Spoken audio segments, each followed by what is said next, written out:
Well, good morning, everybody, and welcome to this webinar, this brunch and learn.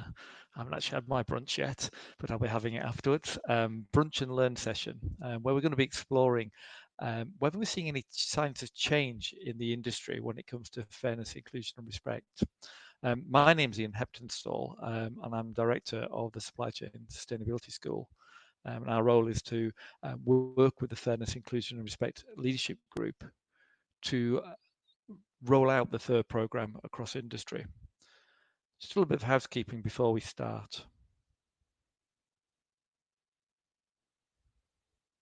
So if you're having any technical sound difficulties, you can always dial in. So you want to take a note of that telephone number now. That's 0207 0484 146.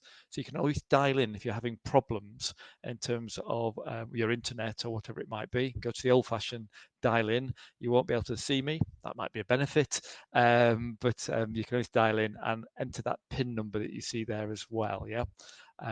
Got any problems with that at all? If you forget those numbers, you can't find them anywhere, always email Sarah at supplychainschool.co.uk and she'll get you connected. Yeah.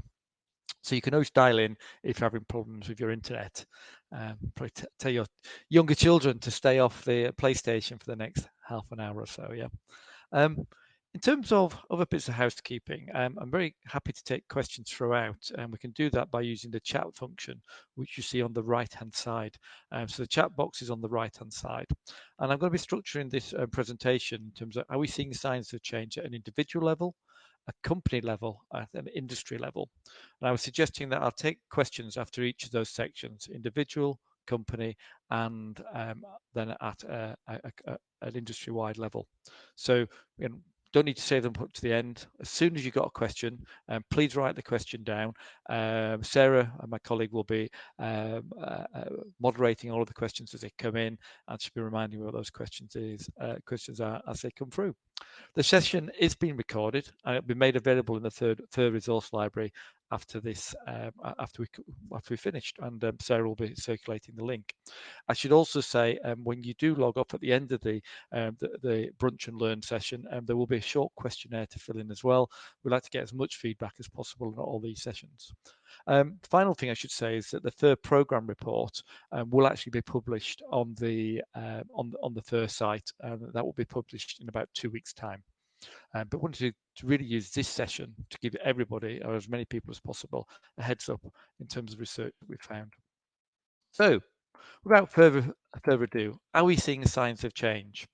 So, the FIR program you'll all be very familiar with, but you're probably less familiar with the fact that we do an annual survey, and we've now been doing this annual survey for over for 5 years. And I think it's really important when we just take a step back and say, well, how do we define success? How do we define signs of change?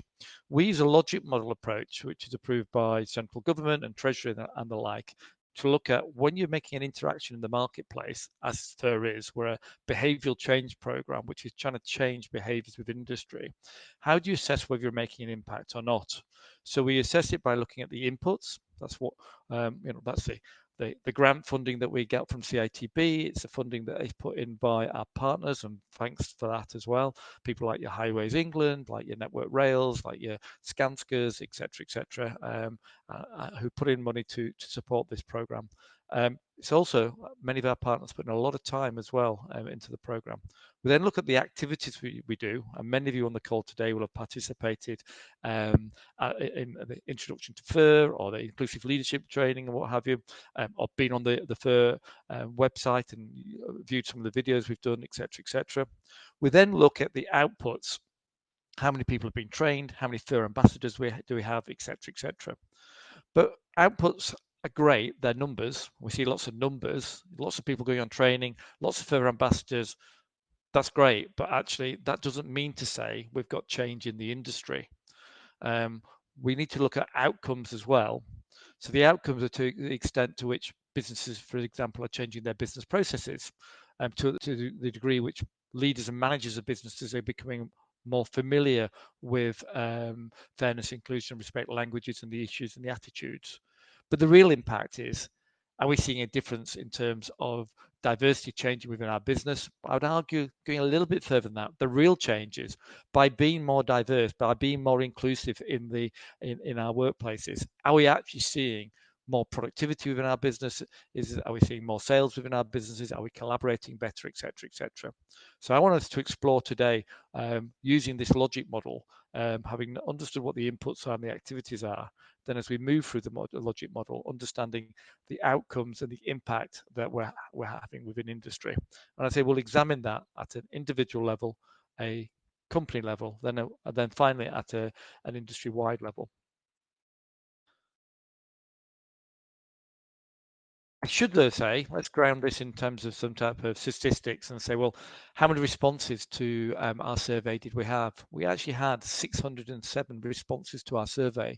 So I think that gives us, given the number of people who participate in the program over a given year, gives us a very statistically significant sample size. It is a large sample for any type of survey.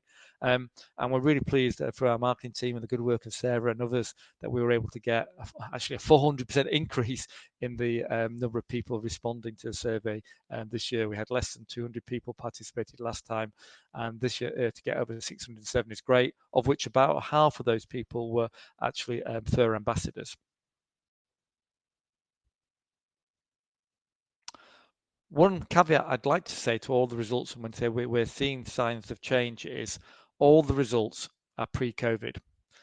What will COVID make to fairness? A difference COVID will make to fairness, inclusion, respect? I don't know. We might all have opinions on that, but I think we need to park those for the moment and say, well, these results are a reflection on what's happened over the last year, or actually, indeed, over the last 5 years, not a reflection of what's been happening since the third week in March. So, I'd like to start by just giving you a little bit an idea of the types of people who responded to the survey. As I said before, 607 people participated in the survey. 7% of those respondents disclosed a disability. 57, so 6 out of 10 of the respondents were aged between 35 years old and 56 years old. Disappointing that we had very few respondents in the 16 to 25 year bracket. Now, to be frank, that's something to do with how we're targeting who we're targeting the FIR program on. That is, we're trying to target the FIR program initially on managers within organisations, and typically they won't be in the 16 to 25 age group. I think it's something we should understand, because clearly we're trying to, as a group, we're trying to engage that group within the industry and make them feel included, etc., etc. Just under half of the respondees were female, which is great. Clearly, when we've only got 12% of the construction workforce, according to the annual Glenigan survey of UK construction performance, says 12% of the UK construction workforce is female. But in terms of this survey, just under half were female. 56% were from organisations who said they were contractors. 10% of the respondents were from a BAME background. And the reason I want to put that into perspective is that so some of the results, when we tried to get down to the detail of what groups responded and can we draw conclusions, some of the sample sizes were too small to actually draw a significant conclusion from, or I should say a statistically significant conclusion. 61% of the respondents had participated in the FIR program during the year. Now that's important because we were very keen to understand about how people from outside of the FIR program were perceiving change in the industry as well. Again, when we're looking at the attitude survey, which is the end of my presentation today, there is no point going to the people who are already in the group and just asking people who already understand about FIR about how they have changed. We need to have a much wider understanding if we're making a change across the industry as well. So it's important that we understand that we've got that mixed group. We've got people who are 6 out of 10 of the respondents were actually people who participate in the FIR program. The other 40% of respondents were people who were members of the supply chain school but hadn't participated in any FIR activities over the last year. My graphs here just show a little bit of detail, and I don't intend to go through each of these in detail. The slide deck will all be made publicly available, but so you'll find them more useful for you to study in detail afterwards, no doubt. But the one in terms of sector coverage, we started off this program 5 years ago just looking at the infrastructure industry. So it's pleasing to see that we've actually spread out from there now, and we're just over 35% of participants are in the housing market, which is really great. So it's good that we've been able to work with the Housing Federation, for example. Also good that you can see there in terms of commercial construction, in terms of public and private, makes up a significant a proportion of our sample size as well. So we're now going cross-sector. It's no longer just an infrastructure-only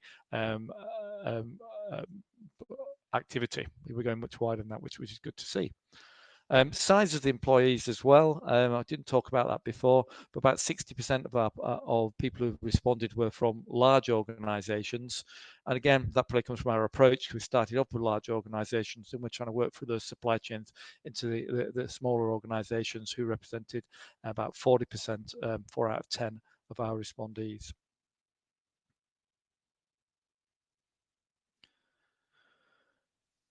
We also try to capture the position within the business as well. So that, as you can see, we've got right at the top of organizations, about 14% were directors, about 26% were senior managers. Then moving into middle management and technical and operative level, a smaller percentage of people.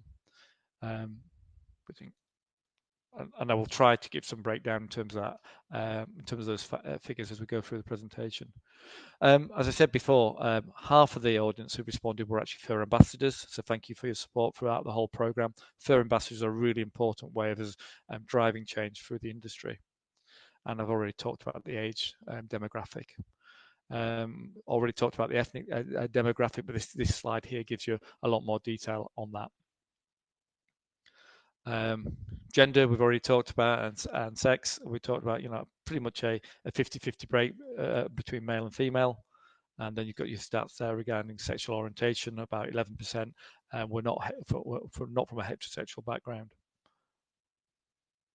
And then we've got breakdowns by disability, as we talked about, and religion as well. So these stats will just give you an idea and a flavour for the fact that we've got a good cross-section and diverse section of respondees to the survey.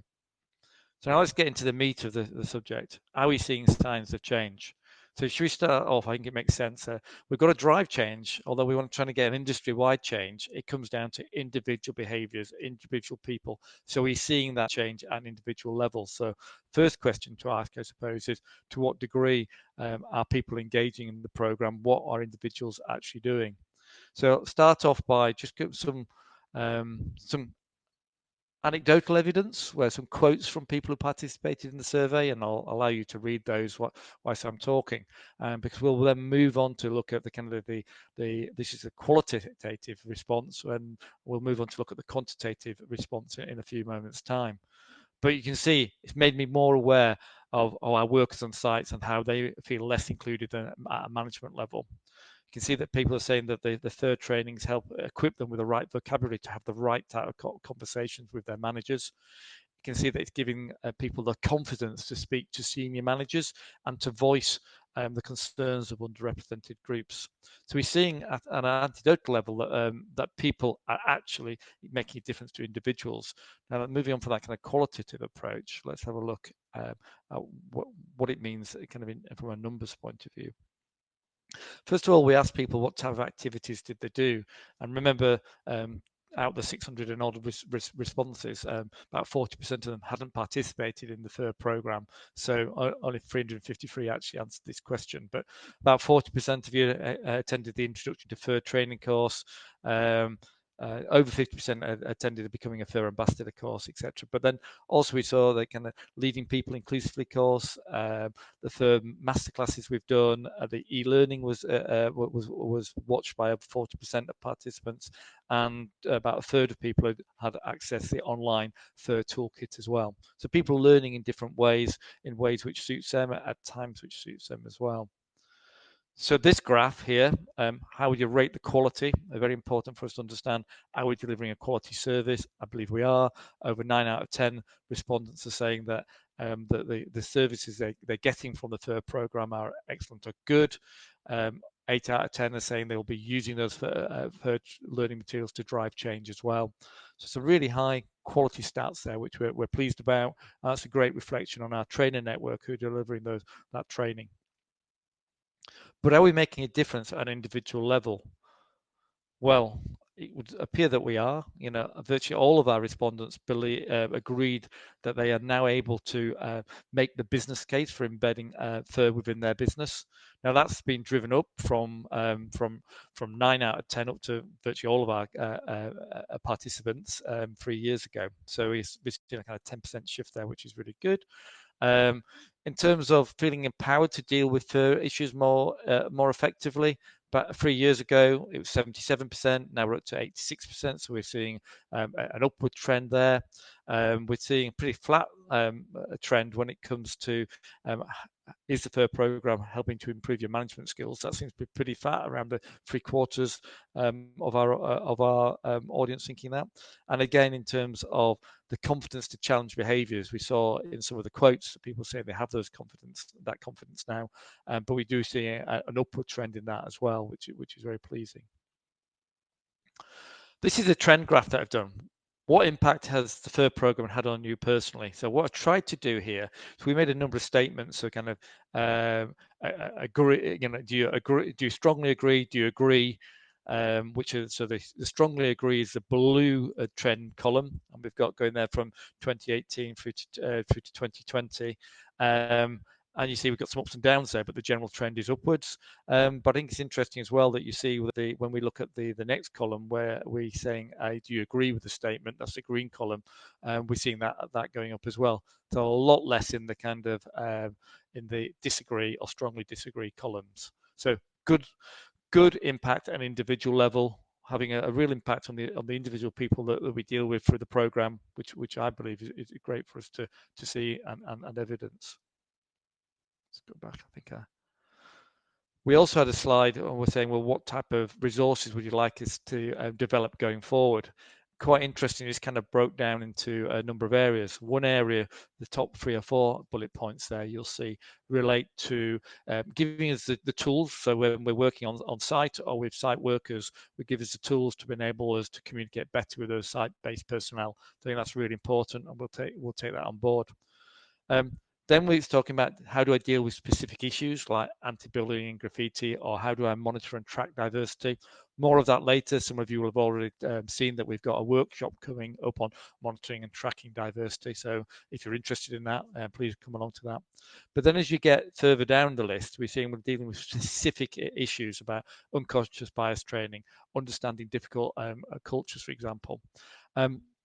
Now we're currently developing through the FIR program a whole range of new training, in fact in 6 different areas, which will be available by September, which will help us. It will certainly help us deal with unconscious bias training. It will certainly help us deal with understanding different cultures. So we're listening because we want to continue driving the difference it makes to individuals.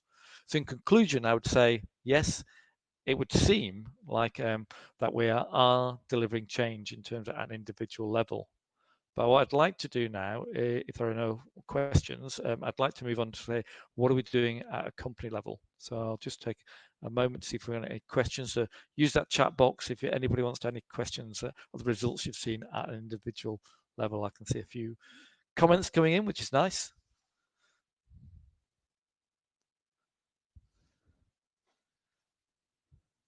Okay. In which case, I don't see, in the moderated channel. No, don't see any other comments coming through. Sarah, please pipe up and tell me if I'm not using the technology correctly. So moving on, are we seeing signs of change at a company level? Now, just want to remind you again about that logic model that we're using to monitor and to report change. We've got that activities, we've got the inputs, we've got the activities, we've got the outputs, we've got the outcomes, and we've got the impact as well. And I've tried to look at that through the process of analysing the results. So let's move on. First of all, I want to just give you a chance to read this quote which came in from one of our FIR ambassadors, because this really, for me, just highlights what a difference we are making to individual companies and how companies are using the FIR program to drive change within their organization. I won't read it out, but you can see on the screen in front of you now how companies are doing that. And we had numerous quotes like that from people saying, as a FIR ambassador, with the tools that you're giving me, you're really giving me the chance to drive change in my organization, which is so pleased to see. And I'm really pleased for the whole team who've been involved in the FIR program. That's the leadership group throughout the year. And you'll know Sarah, you'll know Tolu, who was engaged in the program, Liz Holford, of course, who was really involved and been instrumental in driving the program forward going as well. And then of late, Veronica as well. The rest of the team, led by Bryony, who the leadership group, have been really useful and instrumental in driving the direction of the program. So when we see feedback like that, I think it makes it all worthwhile for the team. So thank you for that feedback. But let's move on. Sorry, just before you move on, Yeah. got a couple of comments. So I can see here from Dan a comment, would be good to have some specific examples of what the figures mean, the kinds of interventions people are making. So I think we do have a bit more detail on Yes. that later on, don't we? We do, and Dan, you probably just saw exactly then the types of changes from that one specific example there that I just put up on the screen. So Hmm. being a FIR ambassador has a positive impact. As a director, I'm able to, and this is the things I'm actually doing. So yeah, we're going to have some quotes later on, which you'll be able to read through and see what different people are doing. And you'll see when you read the FIR report itself, which will be publicly available, you'll be able to get really into the detail of what they're doing within their business. In a moment, we're going to be talking about what types of process measures are changing within an organization. Sarah, you said there was a second comment as well, or was it just have we dealt with? Yes, another comment from Chris. So some of the numbers, where is that? Sorry. Some of the numbers in the previous slide seemed to indicate a decline in understanding. Yeah, I would So I'm agree not with that. sure. You'll see that we've been looking at trend data over 5 years. So you're absolutely right. We've had in the last year, and we'll see it more in terms of the FIR attitudes for the whole industry later on. We have had a slight dip, but I think in terms of percentages at an individual level, the levels are still very high, and that's why we're looking at Hmm. the trend data. We're still looking at way over 90% in terms of understanding going forward. And I think when you're looking at the difference between 98% and 95%, for example, in terms of change, I don't think that's hugely statistically significant at this stage, but we've got to keep our eye on those trends. So thanks very Lovely. much. Thank you. Thanks, Ian. Just one final One one more question. from Angela. So, would it be possible to see survey questions in the score which might help us tailor a survey on the perception in our organisation? Absolutely, we'll make those publicly available to you. Yeah, and yeah, I think somebody asked in one of the comments, can you make templates available as for FIR and what have you? Well, yeah, we'll make available these questions that we ask, so you can Hmm. use these questions as a template. Just copy and paste them or adapt them for using your own organisation. So Sarah, we'll make those available in some way. So Yes, if you I want can to, send that round to everyone that's online. yeah, Absolutely. brilliant. Thanks very much, Sarah. No problem. Any other? Just some thank you comments. Thank you. Thanks, Brilliant. Ian. Okay. Right. Okay. Moving on to so remember activity measures. So what a business is doing. Then moving on from activity measures, we'll look at impact measures. This is at the company level. So what activities is your company undertaking as a result? I'm just picking on Chris's point there. You see, when we're looking at attending a FIR workshop, for example, that kind of peaked in 2019. We're still very high in the percentages there. So the blue line is what they've done. Yes, we've done those activities. So generally we're seeing trends, but yeah, hosted a FIR workshop, for example. We've got a smaller percentage of companies now who've hosted a FIR workshop. The actual number of FIR workshops has gone up, but because we've got so many more people involved in the program, so many more businesses involved in the program, it's not possible for everybody to host a program going forward. But with the general trend, I think is in the upward direction. Um, Attended a FIR workshop, again, percentages, the percentage is the number of people has gone up, but the percentage has come down, which is interesting. Clearly we've got we've also started doing more webinars this year, which has been a good introduction, and great that Sarah and the team practiced those starting the end of 2019. So when COVID came in, we were well prepared. So yeah, so every cloud has a bit of a silver lining.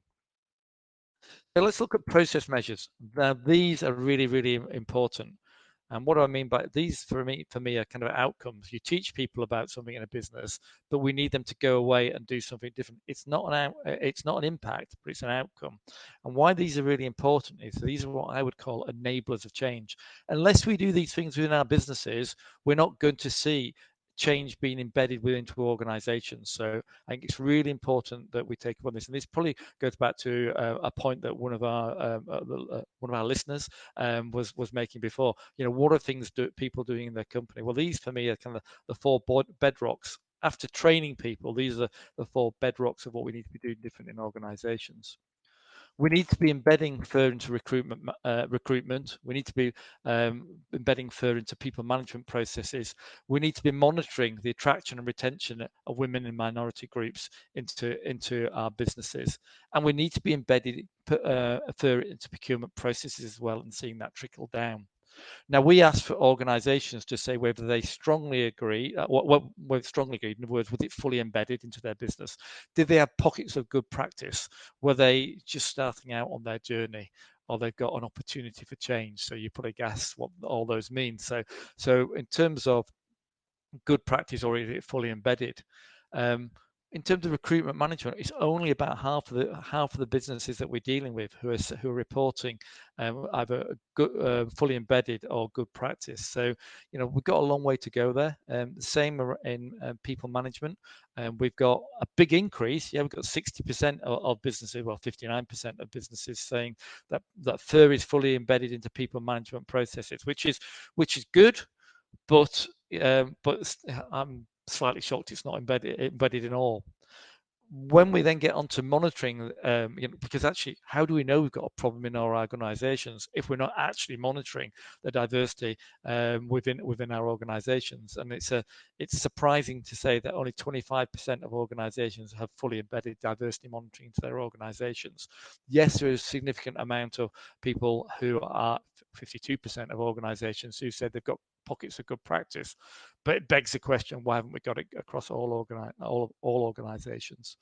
And then procurement practice, which is absolutely essential, and we're seeing that being driven from clients like Highways England, Network Rail Transport for London, and others. We're seeing that FIR is being driven down to main contractors, but underneath main contractors, we're seeing the Scansys and Costains and the Balfours and the Osborns and what have you, dropping that requirement down into their supply chain. But it's really important that we get beneath tier 1 into tier 2 and tier 3. So we need organizations to embed FIR into procurement processes. If we don't manage to embed these processes into businesses, we're going to, when an individual leaves in a company and where a champion for change leaves within a company, we risk losing the change and it going back to square one. This is why I see these enablers are absolutely essential. We are seeing change, but I would argue we're not seeing change at a quick enough rate. So the graph that you see before you, or hopefully you see before you, the green one is where we've got changes fully embedded into business, and we're seeing that going up at a not a great rate, in fact, and we're starting in all cases from a very, very low starting point. The blue column, though, is where we've got pockets of good practice. Now, arguably, that's accelerating a lot quicker than the green fully embedded. But that's good because that's you need people to work through pockets of good practice, and then eventually it'll become fully embedded. So I think we are seeing kind of an elevator there. We are seeing that change happening through businesses, which I think is really important. So I'm holding out the hope there that those blue columns of pockets of good practice will turn into fully embedded practices within businesses, which we get that will mean that we will get the process within businesses and we'll get lasting change in businesses, because once processes are changed, they become embedded, and then we can make sure that we do have change over a period of time. So back to that earlier question, these are the changes that we need to see people making within their organization. But to do that, we need to train people. We need to train people to enable them to make these changes that we see here. So now I'm going to move on to impact measures. I think this is the moment, if you're slightly drifting off from my presentational style, apologies. Now's the time to wake up. So we take 12 measures to find out what impact are we making with businesses? So this is kind of the big reveal. Are we actually making a difference, and to what degree are those changes making? So the big reveal is a very complicated slide. So we'll come back to that in a moment. But I've made it simpler for us all, and I've got this kind of infographic. So the business case, if you're going to your boss and they're saying, why do we need to do FIR? 46% of people who participated in the survey said participating in FIR, embedding a FIR culture has helped them to improve productivity. 44% of them have said it's helped their business to win new business. So that's a real strong business case of why you should be embedding FIR into your business. Moving on to the purple side of the screen, there are some other impacts I guess we saw there. We saw that the program has enabled better understanding amongst leaders. It's enabled businesses to retain talent, and we all know how expensive it is to recruit and retain talent. So if it's costing us a lot of money to recruit talent, if we're saying if 52% of organizations are saying third program is helping them to actually retain talent, I think we're making a big difference. 61% are saying it's helping them to improve collaboration. So much emphasis on collaboration these days from major clients downwards that I think, the fact is that FIR is enabling better collaboration is a great thing. 70% are saying that it's helping improve stakeholder engagement. And interestingly, back to trying to make that kind of board level case, 50% of people, well, or 1 in 2 organizations are saying the FIR program helps to improve health and safety in their organizations as well. So I think there's some really strong facts and strong changes we're seeing here at a company level, which I think is a really strong, and again, as an infographic to say, are we seeing signs of change and what is the business case of FIR? I think this really helps us to do that. So again, really well done by the team over the last over the last 5 years. So that's great. So moving on from that one, I say those infographics will be available. We've then got a couple of slides where people are saying what difference has it made to their businesses? Increased client engagement. Is there? It's a better working environment, improved staff retention, more sustainable business with a wider range of employees, acting with increased resilience. That's really important. So you can read those at your leisure when you download the presentation in the future. But you can see that's what difference we're making at an individual level.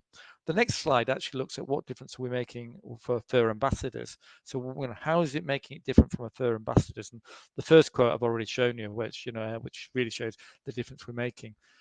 But very specific things. I was able to influence our company to introduce blind CV recruitment, currently being tested before introducing. So very specific things that people are doing as a result of the training that they're getting free for. So it's really pleasing to see that people are doing specific things differently and actually beginning to change those 4 key business processes that we need to see. So conscious of time, and look at about 10, 12 minutes left.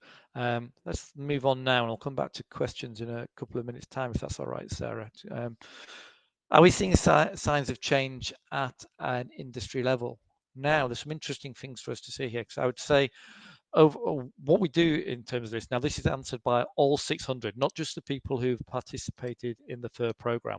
So we're getting a group of people who are who get FIR, the whole idea, the concept of FIR, have been educated in it, and then we've got a group of people who don't understand, well, may understand FIR, but haven't been through the FIR program, haven't been through the training that we actually offer.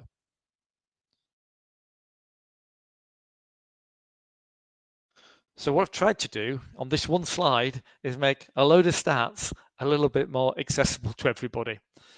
The headline takeaway is over 5 years, we're not really seeing changes in behaviors. Any statistically major changes in behaviors we're not yet seeing.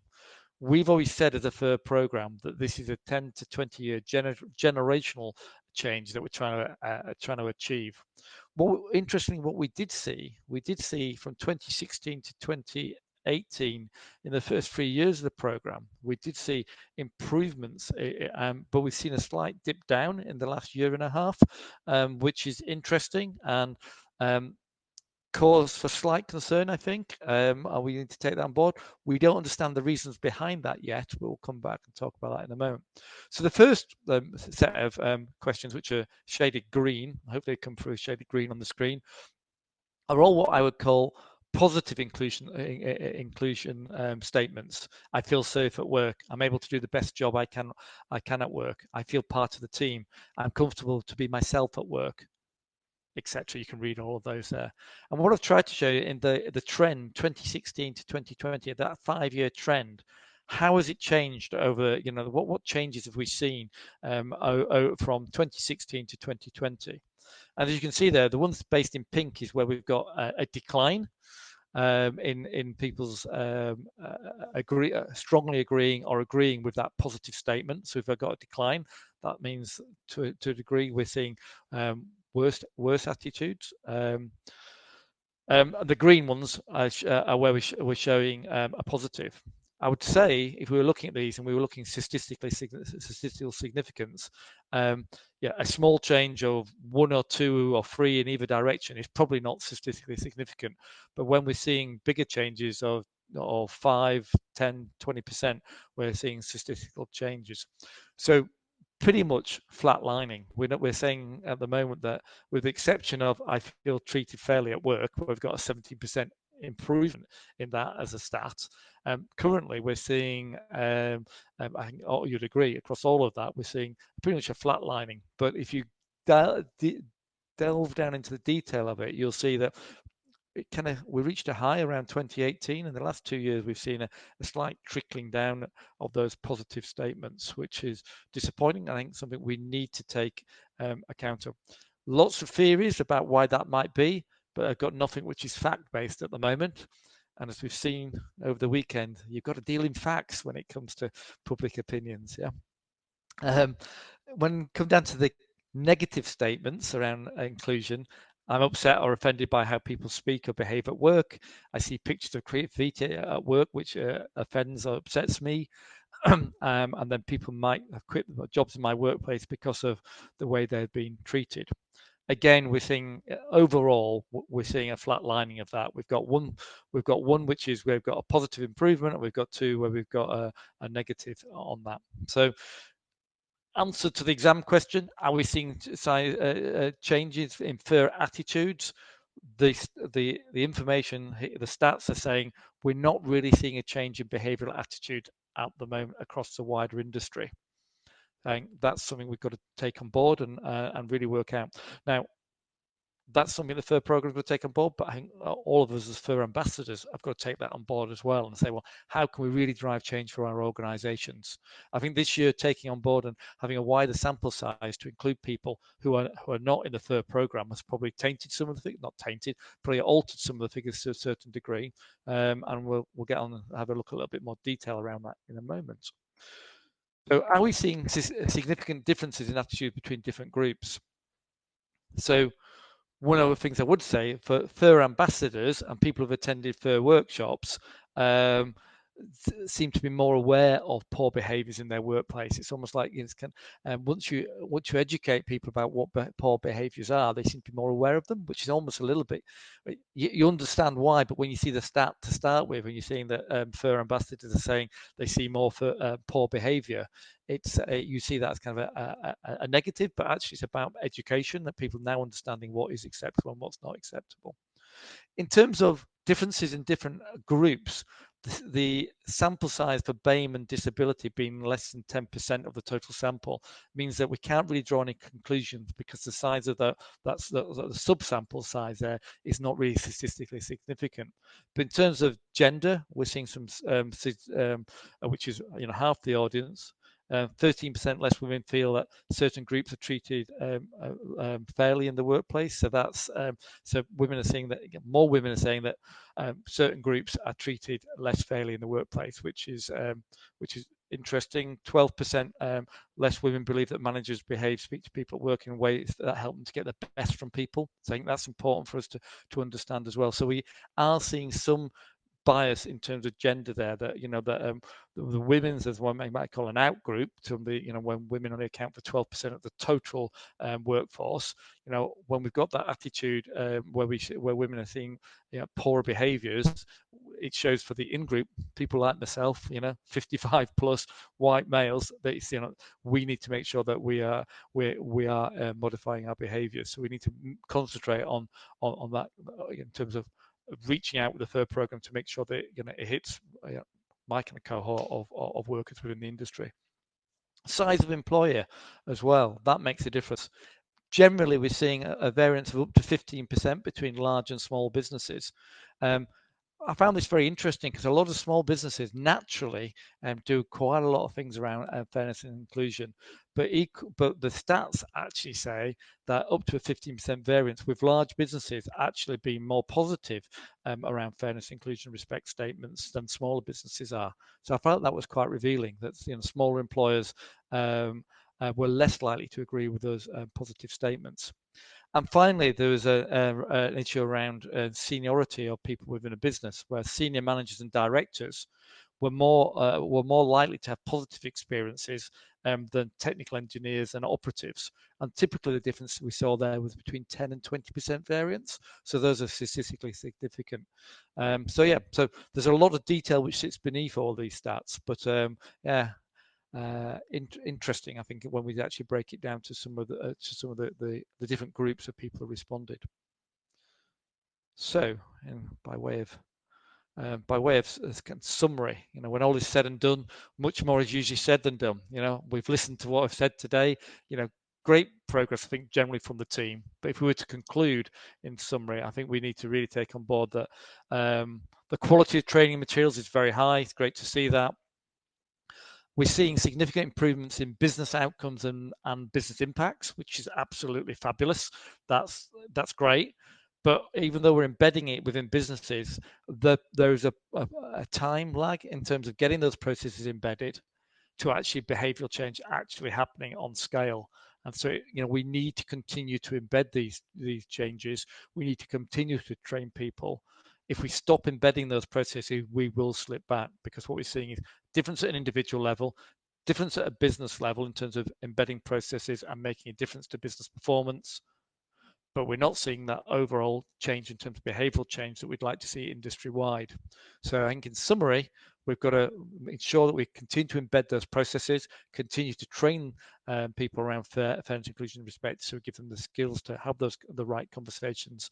And if we don't do that, we will slip back. So it's that kind of plea that when you're on these behavioral change programs, it's about being consistent. It's about being constant as well in your approach. You can't just come and go from these processes over time. So, comments and questions. Sarah, you've been busily moderating various questions we've got there. Yes, so we've got a couple of comments. So the 17% increase in I am treated fairly at work seems significant. The banter one at -7 is a concern for us. Absolutely. And I think also when you look at the banter one, when you'll see that a higher percentage of women felt threatened by the banter as well. So I think that was an interesting stat. Yeah, absolutely. We've also got another question here. So from Dan, what evidence is there to support the improved productivity, new business figures, i.e., how is the improved productivity demonstrated? That's a really, really good question, Dan. And when we looked at this, you can get into all types of statistical analysis around that. But to be honest, all we do is we ask people who participate in the program and say, has the FIR program helped you drive increased productivity? Strongly agree, sit on the fence, disagree, and strongly disagree. To be frank, I think it is, in a way, it's a range of anecdotal evidence of people making a judgment call. It's not us saying, "Well, I want to see the productivity figures for your business last year and this year and see if we've made a difference." To be frank, if we're looking at that, the industry lacks a way of really looking at productivity and measuring productivity. And that's, as an industry, we lack the ability to measure what we do, to measure productivity, and to measure the effectiveness when we do behavioural change programs like this. So it's a very good point, Dan, and I think it highlights a much wider issue about the fact that as an industry we fail in really understanding productivity and measuring productivity, and importantly being able to benchmark our productivity against competitors and the industry as a whole. Thank you, Ian. One more question from Angela. Have any of these statistics been broken down by other identifiers, e.g., do we see a worsening or better answers by gender or ethnicity, etc.? Probably touched on that on the last but one slide. So Mm-hmm. I touched on it very high level, and the answer is yes, we do see a worsening of the stats by gender, and we do see a worsening of stats by size of business, and we do see a worsening of stats by seniority within the business. So I think that's all quite revealing. But as I said before, trying to draw conclusions based upon, I say, disability or by whether people are respondents were from a BAME background. Unfortunately, we can't do that because of the small size of the sample. If we're drawing a sample size of probably less than 40 people, I think we could be concluding a lot of things which we might not want, which don't stack up statistically. Great. And one last question. So, to what extent do you think the negative trend is due to greater awareness, i.e., people recognize bad behavior where they would just have accepted it? Well, I think not wishing to find an excuse for the things not moving in my direction, because I then could be a politician then, on reflection. But when you look at the fact that we do know that FIR ambassadors are more likely to call out poor behaviours because the education enables them to identify what poor behaviours are. So perhaps not want to be quoted on it, but I have a lot of sympathy for the view which somebody just expressed. Yeah. Lovely.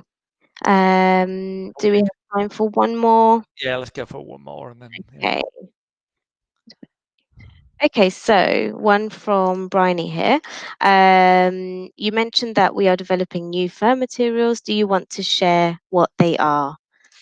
Or I can always send them in an email as well after this. We will send them an email. Bryony, you're testing me. Thank you. It's like the exam question for the presenter. Like we'll circulate a list of those 6 courses to everybody. And I see that some of the people who are presenting those are actually on the call now, which is great. Developing those materials, so they'd be great on Mhm. everybody by September. So good. They've all come out, as I said, to meet the demand, and which has come out of not only this survey, but also previous surveys we had, like for instance those managing difficult conversations, for example. So yes. Okay. If I see there was a number of other questions, but I'm conscious I don't want to overrun people's brunch time, for want of a better phrase. So little bits of adverts for us. Upcoming FIR training. If you haven't already done it, book yourself onto monitoring and reporting workplace diversity. As we saw, very low percentage of people of organisations have got that fully embedded into their organisation. There is a significant number of pockets of good practice within organisations, but we can all do more. So we've got a workshop coming on the 17th of June for that. And then we're doing something specifically aimed at SMEs, a lunch and learn session about challenges and obstacles specifically at SMEs coming up on the 24th of June. As you've seen from these survey results, SMEs do have additional challenges, and they don't have the same resources that larger organisations have to tackle these things. I think the third programme has tried to provide a lot of resources, but we do need to target support specifically for SMEs as well. So hopefully that will help. Yeah, I'd also say in terms of the when we're running a workshop, we've developed our workshops into virtual workshops now. Yeah, so we'll give you a chance. There'll be breakout sessions. They will be interactive. With all our trainer network have been on an interactive training course, a 3-week course to enable them to deliver better content online and really get you engaged. So it's not just a kind of a talking to session like you've been subjected to over the last 45 minutes. It's actually a much more detailed interactive session where you'll get to network with other people, find out good practice from others. And the final thing I'd like to say is a big thank you to everybody involved in the third program. I talked about the individuals who are in the third team, but I think I also need to thank all the members of the third leadership group, who've really been important for us in terms of guiding us in the right directions and holding us to account as a third delivery team. I think that's been really, really important, and it's good to see the changes we are making, that we are seeing within the industry. So I'm pleased with that. So if you need to contact me, you can contact me at Ian at Supply Chain School. If you need any further details, you can either contact Antoinette or Sarah at Antoinette at supplychainschool.co.uk. Telephone number there to contact us on, or our email addresses are all there. All of our delivery is CPD accredited, so if you want to get a CPD certificate, Sarah's the person who will be sorting all those out. And the final thing is, I mentioned right at the beginning that we've got a survey. Please complete that survey. As you log off this meeting, you'll get the chance to complete your survey. Please take you 2 minutes at the very most. Yeah. So thank you very much. Without further ado, thanks to Sarah again for keeping me honest in terms of the presentation today. Thank you for the technical support, and Thank you. thank you all for participating today, and thank you all for participating in the FIR program. Thank you. Thank you, everyone. Goodbye.